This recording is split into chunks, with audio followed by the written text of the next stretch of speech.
Assalamualaikum warahmatullahi wabarakatuh. Kali ini aku mau menjelaskan mengenai simbiosis. Oke, sebelumnya perkenalkan namaku Yulinda Sari dengan NIM 860303825 dari UT Salit Kalirjo.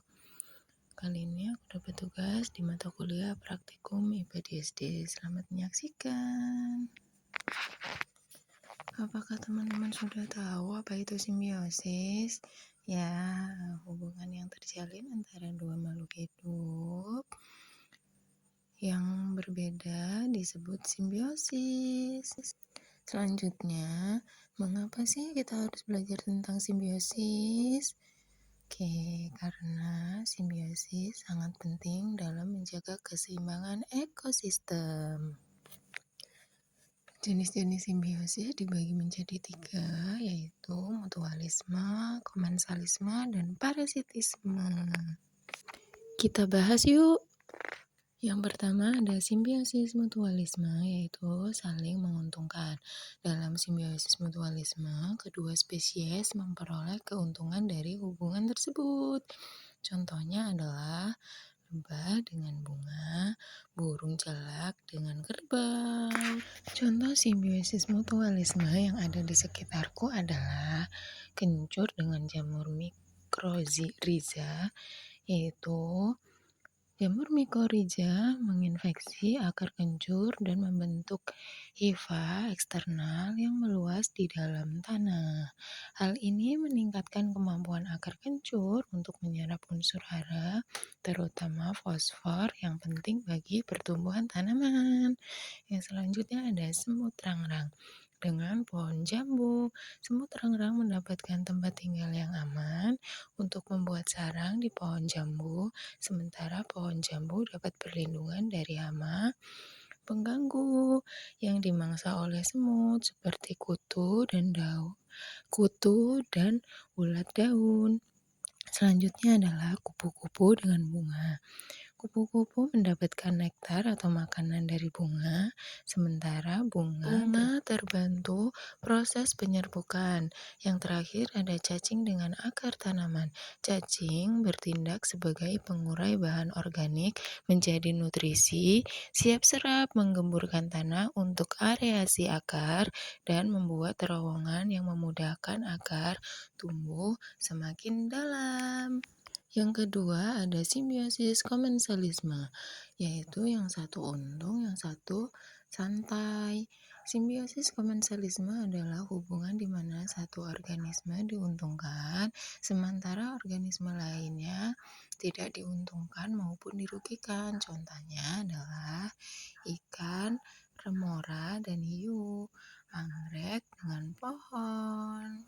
Contoh simbiosis ini yang ada di sekitarku adalah yang pertama, tumbuhan buah naga menempel pada pohon sawo. Jadi tumbuhan buah naga itu menempel ke pohon sawo, hanya menempel, dia tidak menyerap nutrisi yang ada di pohon sawo.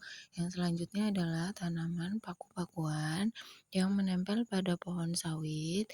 Nah, tanaman ini menempel pada pelepah sawit karena lembab dan mendapat cahaya matahari untuk berfotosintesis. Dan pohon sawit tidak dirugikan karena tidak diserap oleh tanaman paku-pakuan. Yang selanjutnya, tanaman bunga anggrek menempel pada pohon mangga. Tanaman bunga anggrek menempel pada pohon mangga karena mendapat cahaya matahari untuk berfotosintesis. Dia tidak dapat nutrisi dari pohon mangga, dia hanya menempel saja dan menumpang hidup untuk mendapatkan cahaya matahari. Yang terakhir, tanaman daun sirih menempel pada pohon pisang. Jadi sama pohon pisang mendapatkan nutrisinya sendiri. Yang terakhir ada simbiosis parasitisme, yaitu yang satu diuntungkan dan yang satu dirugikan. Simbiosis parasitisme adalah hubungan di mana satu makhluk hidup diuntungkan, sementara organisme lainnya dirugikan. Contohnya kutu dengan anjing, benalu dengan pohon. Contoh simbiosis parasitisme yang ada di sekitarku adalah yang pertama, tumbuhan benalu pada pohon mangga. Benalu menghisap air, mineral, dan fotosintesis dari pohon mangga menggunakan haustorium atau akar penghisap.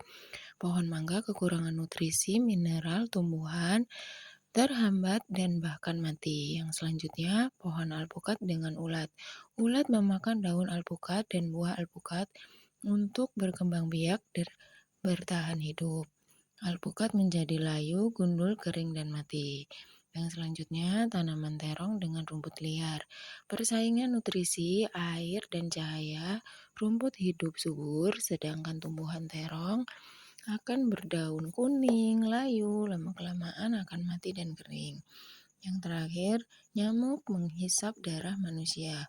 Nyamuk menghisap darah untuk mendapatkan protein dan zat besi, sedangkan manusia dirugikan karena bisa menyebabkan penyakit demam berdarah. Itulah tadi macam-macam simbiosis dan contoh-contoh simbiosis yang ada di sekitarku.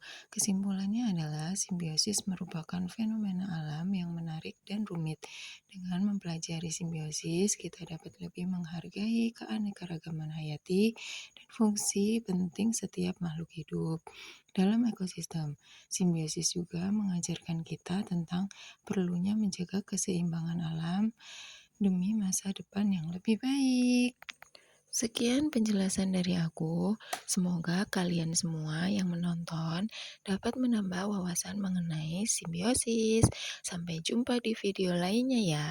Karena insya Allah akan ada video-video lain yang akan aku share agar kita semua menambah wawasan. Wassalamualaikum warahmatullahi wabarakatuh.